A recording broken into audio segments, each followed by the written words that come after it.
The situation in Palestine is dire. You don't need me to say that. You've seen, everyone knows that.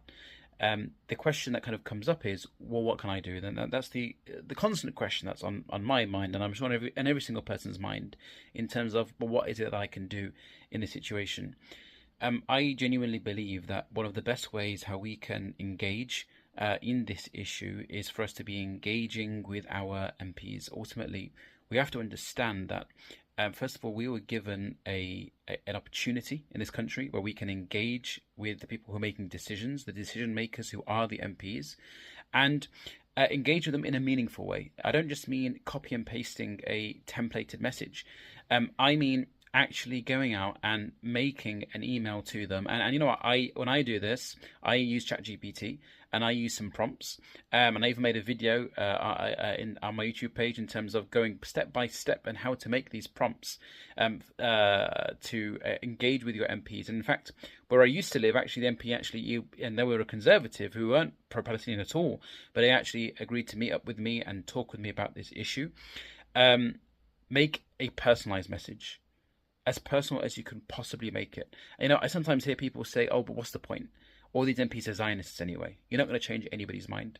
I say, as Allah subhanahu wa ta'ala says in the Quran, Surah Al-A'raf, when he talks about the people that were advising Ashab al-Sibt, and there were people, وَإِذْ قَالَتْ أُمَّةٌ مِّنْهُمْ لِمَ تَعِذُونَ قَوْمٍ اللَّهُ مُهْلِكُهُمْ أَوْ مُعَذِّبُهُمْ عَذَابًا شَدِيدًا. There were people who said, why are you reminding these people? You're wasting your time, you're wasting your breath. The response, Allah subhanahu wa ta'ala teaches us the response in this verse. He says, قالوا, that they said مَعْذِرَةً. They said so that we can have an excuse. We can have an excuse. Let this at least be an excuse for us.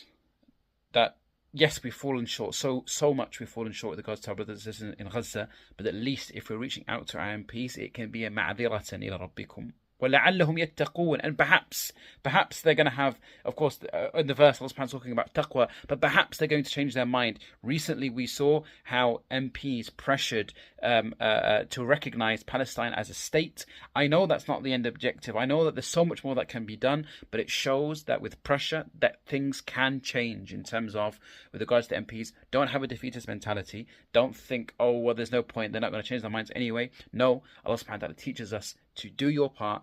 Email your MP. Use ChatGPT as a base. You want to see how to do that? I've done a whole video about how to do that in detail. Why ma'adhiratan ya rabbikum? So they've got an excuse with Allah subhanahu wa ta'ala that at least you did something in terms of this disaster, absolute disaster that we're seeing around us. Wallahu musta'an.